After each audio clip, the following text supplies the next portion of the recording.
A very quick disclaimer before I start the video. The Flash player is no longer supported by Adobe, which means that Animate don't function as well as back then. Moreover, ActionScript 3.0 is also no longer supported by Adobe, so it can result to its utility to decline, and so some function may not work. Welcome guys, this is my screencast video for Digital Media Asset Production Part 2, 2D Animation and Code Interactivity. Today, I'm going to talk through everything I've done in order to create this animation, including the asset creation and coding. First of all, I decided my theme for this task, which is similar to Pokemon, which gave its user the choice to choose their decisions in-game. This is good because it can make good use of interactivity with the users, as they have to click buttons to make decisions for their characters. I created the character for this animation in Figma using vector image, as you can see here. Okay, so let's move on to the animation itself. This is how the animation starts. Okay, so it shows off the title of the animation called The Life of Fire, and it has the audio clip of a fire sound. If the character presses the start button, which has this code, that lets the scene move on to another. When they press the start button, we're going to move on to the scene.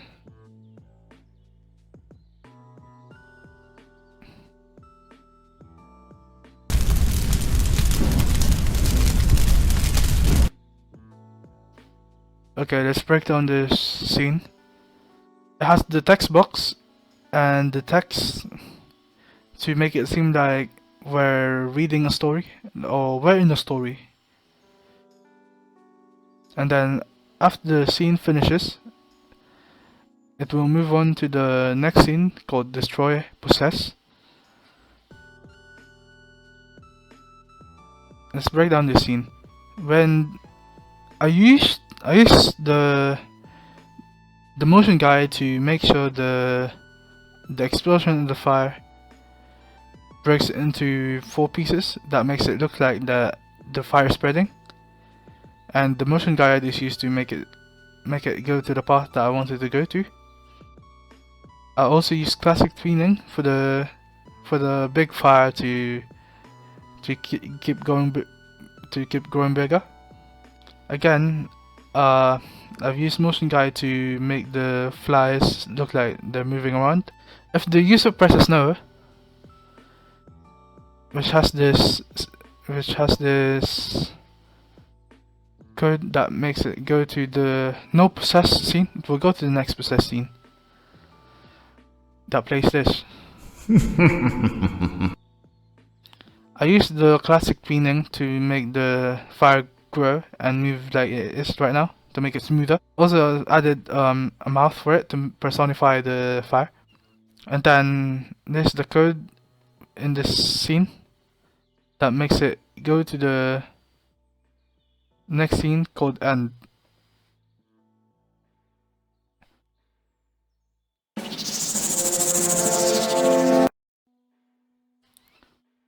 If they press the no button, it will end up to this scene eventually, and this is like the end credits for the animation itself. So if they want to play again, they can press the start again button, which has this code that leads to the intro scene and lead up to here again, so they can play the animation again.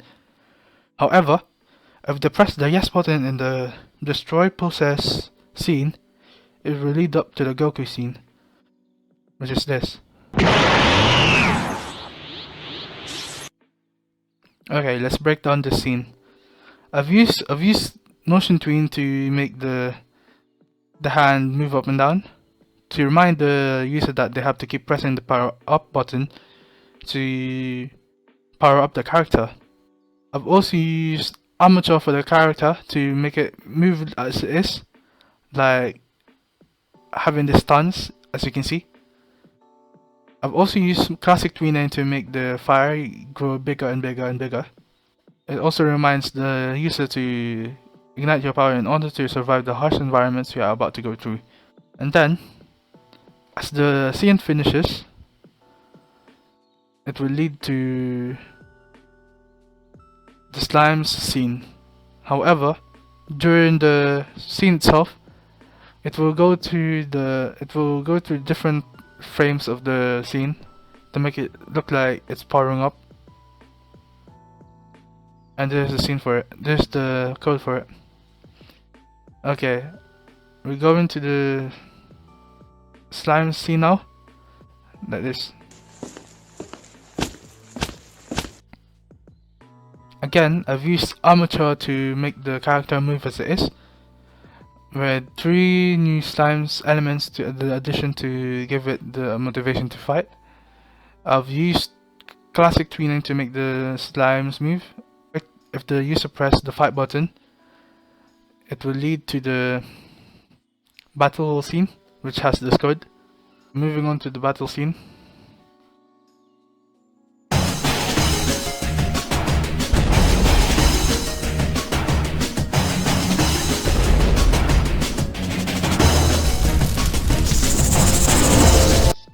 Breaking down the battle scene, it has the armature again for the character to make it move as it is, as you can see at the moment. I've also used classic tweening for the slimes to bounce, and if the user press any of the buttons, it will lead to the specific frames of the scene. Like for example, if they press the help button, it will go to frame 184. And as the scene finishes, it will allow the user to press the continue button, and then if they press the continue button, it will lead to that scene. By the way, this is the code for it. It will lead to the next scene called that scene, and this is what's gonna happen.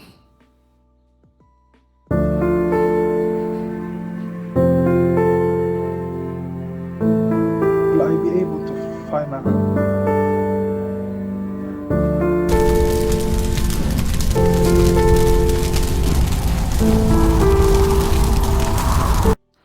Again, I've used Armature for the character to make it move the way it is, and the text box and the text to make it look like where you're reading a story.